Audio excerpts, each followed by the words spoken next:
So in this video, I want to show you basically two things. One is what I consider to be the first bar chord that you should learn, because it's probably one of the easiest. First of all, when you try to do a bar chord, this finger has to go all the way across all the strings. A lot of times people try to start learning them down here, which physically is the hardest place to do them on the guitar because you have the resistance of the nut. So you want to move more in the middle of the neck. So I picked fret 5. So I'm going to cover fret 5 with my first finger and squeeze between my thumb and my index finger, because that's what most people do. So my thumb's like on the back of the neck like that. My index finger, cross fret 5, a little bit sticking over. I'll show you a trick in a minute after I go through this litany. I'm going to take my third finger and put it on the 7th fret of the A string. That's an E note. The chord I'm making is a A minor 7 bar chord. I think that's one of the easiest bar chords to try to make that's a complete bar all the way across the strings. What I mean by that is, well, that's a bar chord. That's a 3 string, that's a 4 string, this is a 3 string in the middle, that's a bar chord. This is a full bar where you go all the way across the strings, and then it's an A minor 11, or you could put down this and you have an A minor 7. So in the little loop that I'm going to show you how to make, I use this A minor 7, and I used one more form. I'm still barring fret 5 with this finger, but here, instead of fret 7 on string 5, I'm going to go to fret 7 on string 4. Make sure you have all the notes.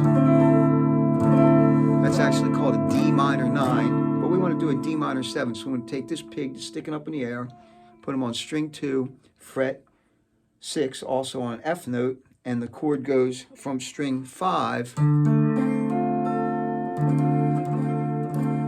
So, am I squeezing? Yeah, I'm really squeezing because I want this to come out right the first time I do it on the video.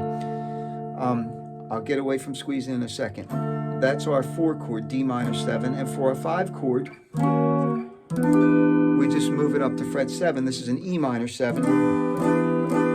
Now on both of these, the E minor 7 and the D minor 7, you could play the top string, but that's not the root note. This is the 5th B of E, and this is the 5th A of D, but you could strum it if you have trouble only strumming a couple strings.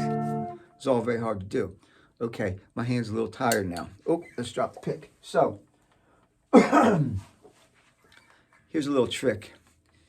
You put your finger across the fret, put your other finger down. Now, before we were squeezing this, get close, you can see the blood rush out of my thumb, okay? I'm going to stop squeezing a minute. As a matter of fact, I'll keep my thumb there, and I'm going to get, look, no thumb. No more squeezing. It's hard to do it, show you the camera, but you know how I'm doing it? I'm not telling you to do just this, but this is another way to do it. I'm using my whole arm and shoulder to hold my hand against that neck, and this arm down here to hold the guitar in place. So I could do, oops, sorry, the D minor the same way, no thumb. The most comfortable way to do is a compromise between the two. A little bit of thumb, a little bit of pull, a little bit of hold, barely squeezing it all. Same with the D minor 7, barely squeezing it all. So if you have to play these things for a long time, you have to know how to do them and not get fatigued. And that's part of the trick. You use your bicep, your shoulder, your arm weight. You hold the guitar back here, and you pull in a little bit with your elbow and your shoulder, and squeeze a little bit with your thumb. Should get pretty nice bar chords. Anyway, thanks for watching. I hope you are enjoying this lesson so far. The other part of the lesson, besides making those two what I consider to be easy full bar chords, is this: putting a little riff before the bar chord, because that's something that everybody wants to know how to do. How do I mix in some notes with the chords and have it sound good? Before I answer that question, thank you for watching. Thank you for your support. Thanks for all your comments. All of your helping each other out in the comments is tremendous. I think it's great to have like a little community going on here where people are answering other people's questions. And as always, I appreciate all your tips and your comments and your views. And especially, you know, hit that like button. That matters too. And if you haven't subscribed, please do that. So one of the ways I like to come up with adding riffs into chords for people is simply mixing parts of the right scale or the arpeggio or a little riff that goes along with the chord. So A minor 7. The scale that most people learn how to play over an A minor scale, A minor chord first, is the A minor pentatonic scale right here, same fret and everything. Sounds great with it.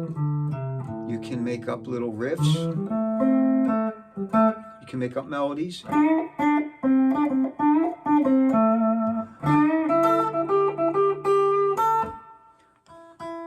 Little out of tune, but we'll keep going with it. Anyway, so what I like to do is take that A minor pentatonic scale and actually start one note lower right here on the G. So now my note pattern and my riff is going to look like this: G, A, let me get closer. G, A, C, D, E. So it goes rest, 2 and 3 and 4. I'll do it again. Rest. G, A, C, D, E, A minor, 7.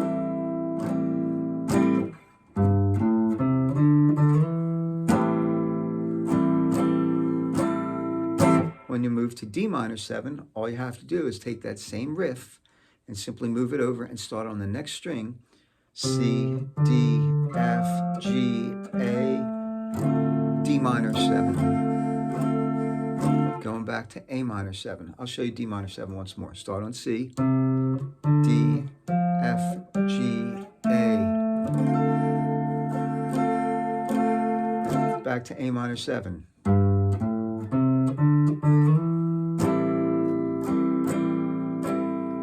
Now we're going to E minor 7. So I'm going to start right here on my D note on the 5th string, same riff, slide, and on the E minor 7 bar chord.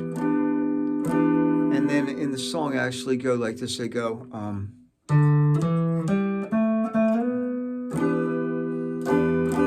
E flat minor 7, D minor 7, back to the A,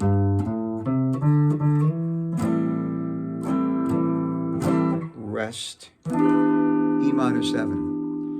A really cool thing you can do with this E minor 7 is if you don't bar it, you can play the open E as your bass note.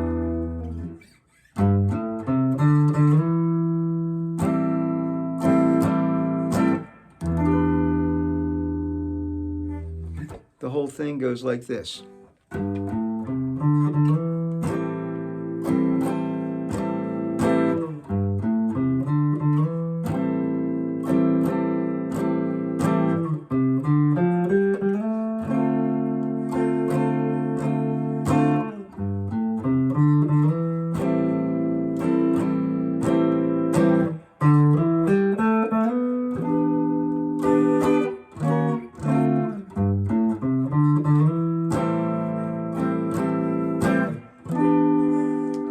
recommend you put on a drum or a metronome and practice doing it with that. I hope you really liked this lesson. If you'd like the tabs, they still are completely free on my channel. There will be a link in the description. And old school, they're handwritten, but they're right and they're pretty clear. So I hope you have a great day. And as always, I hope you get to play a real lot of guitar.